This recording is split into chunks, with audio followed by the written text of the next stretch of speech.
آج میں آپ کو یہ نہیں بتاؤں گی کہ اسرائیل غزہ پر 1,00,000 ٹن سے زائد بارود برسا چکا ہے۔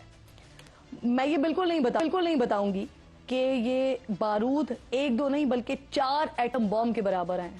چلیے میں یہ بھی نہیں بتاتی کہ غزہ سے ملبہ صاف کرنے اور جو بوم پھٹ نہیں سکے ہیں انہیں کلیئر کرنے میں 7,000 دن سے بھی زائد کا عرصہ لگ سکتا ہے۔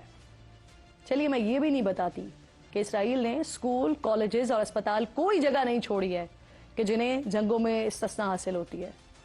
میں یہ بھی نہیں بتاؤں گی کہ قابض افواج اب تک 53,000 سے زائد فلسطینیوں کو شہید کر چکے ہیں، جن میں 70% خواتین اور بچے شامل ہیں۔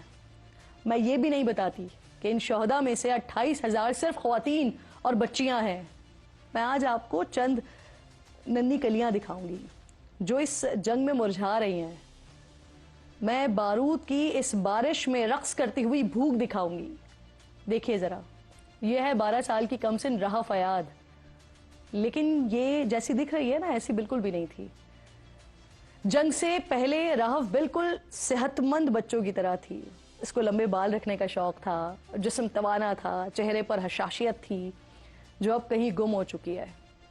خوراک کی کمی نے رہف کو ہڈیوں کے ڈھانچے میں بدل ڈالا ہے، چل پھر بھی نہیں پاتی ہے۔ یہ اکیلی رہف کی کہانی نہیں ہے۔ غزہ میں ایسے ہزاروں بچے ہیں جو خوراک کی کمی کا شکار ہیں، جنہیں ایک وقت، صرف ایک وقت کا پیٹ بھر کھانا تک میسر نہیں ہے، اور اب ان کی حالت ایسی ہے کہ پیٹ اندر جا چکے ہیں، پسلیاں نظر آ رہی ہیں، بال جھڑ چکے ہیں، بازو اس قابل نہیں ہے کہ کوئی چیز اٹھا سکیں، پیروں سے 2 قدم چلنا مشکل ہے۔ اس مہینے کے آغاز میں غزہ میں ایک ایسی بچی کی پیدائش ہوئی جس کا دماغ ہی موجود نہیں تھا۔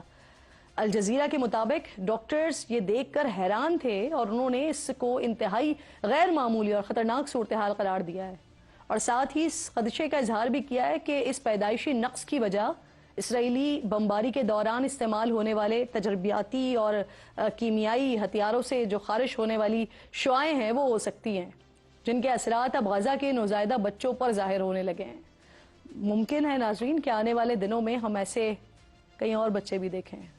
ایسے میں غزہ کے جو بچے ان حالات کا ڈٹ کر مقابلہ کر رہے ہیں، مشکلات کے دور میں اپنے ساتھیوں کے لیے خوشیوں کا سبب بن رہے ہیں، اپنے کام سے ان کے چہروں پر مسکراہٹیں لا رہے ہیں، اسرائیل نے ان کو بھی نہیں چھوڑا۔